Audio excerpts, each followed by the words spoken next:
PA hasn't became a back gate society.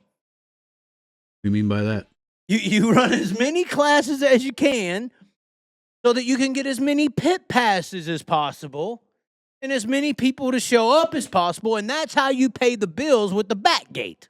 That is pretty much how most of the whole entire country right now operates. They're a back gate show. It's something that PA, they're so Amish, they haven't experienced this yet. They're still back in time right now. The rest of the world's got 8 fucking classes trying to get as many pit passes sold, and half the fucking grandstands are the people in the pitting areas, cousins and uncles and sisters and buddies and friends from high school and their job. It's not about a fan-based attendance audience. It's about a back gate. It's not the front gate. It's a back gate-driven industry in motorsports across the country outside of Pennsylvania right now. They've been blessed by probably Mennonite genes, a little bit of Neanderthals as well. They've been operating on a front gate mentality.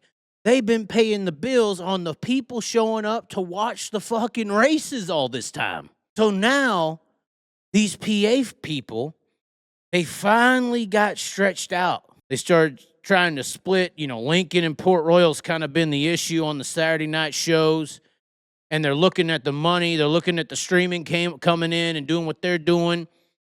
And they finally got stretched out to where they're like, man, we've been a front gate society. We need to create something. They put their egos to the side, and they created something here with the PA Posse 410 Sprint Car Series, which should be called the PA Posse Sprint Car Series. I don't know why you got to put 410 there.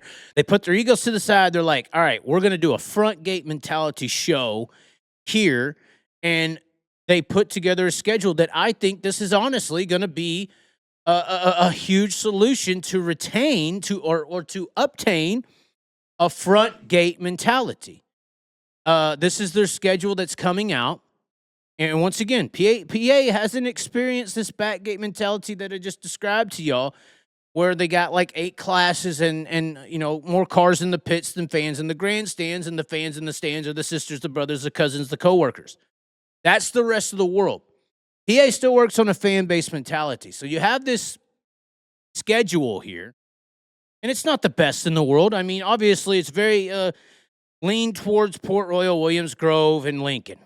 But I think that this is entirely done because PA has not had to shift to a back gate profitable mentality. They are still a front gate mentality based area. Very lucky. New York gets it a little bit. Ohio, smidget. But I think everywhere else is pretty much a back gate mentality. Their front gate mentality threatened over the last few years. Streaming, fans, money, economy, blame whatever you want. I think this is great. This is going to solidify their ability to maintain proper front gates that will also support the back gate. Their season championship, 50,000 to the champion, 3,000 to 15th. A decent drop-off throughout the field. Point structure, I wish the World of Outlaws was more like this. I like how it goes 70-65, a big drop from first to second, 5 points difference. And then it goes down to a 3 points difference, then a 2 points difference, then a 2 point difference. Outside the top 5, you get dropped a little more. Now it's a 4, then it's only 2, then it's only 2, then it's only 2, then it's only 2 again, then another 4 drop from 10th to 11th. So I like that separation, rewarding the winner, also rewarding top 5, also rewarding top 10, and it seems like that happens. Yeah, 15th go from, actually 15th to 16th, it doesn't. So the top 10, the top 5 rewarded, the winner rewarded, unlike a World of Outlaws schedule or point system where I believe it's 4 or 2, and then it just does 1 throughout the rest of the field. It has a little more structure there to reward certain meaningful finishes, top 5s, wins, top 10s. I would like to see top 3 get rewarded a little bit more. I wouldn't mind seeing like a 4-point drop from 3rd to 4th. And then the 2 to the 4 and the 2 to the 5, or the 2 to the 5, and then another 4-point drop to 6. But still, I like the point structure here. It's really nice. It's very alluring. But once again, this is to retain the front gate scenario, retain the front gate prestige. There's other parts of the country that are in immense issues due to streaming and due to living on the back gate mentality for all these years. They're trying to rebuild whatever part of the country that may be. There's a lot of investment in other parts of the country to try to get that to happen. One of the things I saw this week, I had this on tap. In comparison to PA, you got this OCRS series or whatever, Oil Capital Racing Series, for instance, down there in Oklahoma. They got like 1.2 followers, but they're putting together a point structure next year that's going to give 25,000. I mean, so look at that. That's the point structure for these are 305s, 2-barrel sprint cars in Oklahoma. They're racing. Look at their schedule. They barely move around here. This is the Oil Capital Racing Series. Oklahoma, Texas, all the South, all the Midwest, back gate facilities, back gate areas. They're trying to turn into a front gate area. Look at what they're racing for. They start the season with 305s and 2-barrels with a 20,000 to win event. 20,000 for 305s. That's huge. That's huge money for right 305s. They got half the schedule as you guys. They're racing for a $25,000 to win championship. Look at the structure there. It drops pretty good. What was y'all's in PA? Hold on, it dropped 3,000 for 15th. We're in 305s over here. It's 3,000 for 12th. 3,000 for 12th with a 305. The drop's probably extremely different, but I mean, y'all should be getting paid extremely more. Definitely a hell of a point structure here. I'm not hating on y'all's 410 PA deal. I'm just saying, like, this is the difference between trying to rebuild an area, paying 305s this amount of money. Y'all are paying attention to PA, $25K for a, what is that? 1, 2, 3, 4, 5, 6, 7, 8, 8, 12. 15, 17, 20, 23 race schedule. For a 23 race schedule in Oklahoma, you're getting 25,000 to win.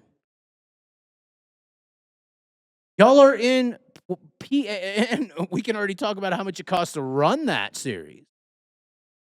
Y'all are in a 47 race schedule with 410s. Refurbished every 400 laps. What is it, $1,500 or $15,000 for a rebuild? Bit more than that by now. So we'll just say 47 races if you're winning and you're contending for this championship. A rebuild is every 400 laps. That averages out to every 12 to 15 races. You're going to have, what is that, 3 rebuilds in this schedule? At $15,000 a pop. 3 rebuilds, $45,000 in engine rebuilds to compete for this championship. $45,000. You better win that motherfucker if you want to make some money. Right. You better. Over here, though, 305 guys. He's going to put 23 races on his 305 and get 25 grand. He's going to open the year racing at the King of Wings for 20,000 to win at Arrowhead. Look at the car on that pamphlet there, on that flyer there. Which one? Where? Old Carson Bolden. Oh shit! It is at the top. Carson Bolden, your pole sitter for the Race Saver IMCA Nationals next year. They got rained out this year. Yep. And he shocked everyone at the Chili Bowl, but he can't get a Chili Bowl ride. Apparently, everybody wants money. I've already talked to the family; they want money. He can't get a Chili Bowl ride though. They all want the money. They all want the money. But y'all over here in PA, which I think it's doing a great thing. I'm not trying to shit on y'all too much. I'm just trying to highlight how y'all are living in a front gate society. Not only a front gate society with how you're structuring these series, but also a front gate society with the ego. This bleeds into your drivers. This bleeds into your sponsors, your car owners. The ego, which is good and bad. Ego is why human beings have survived this long and become so dominant in the white community especially.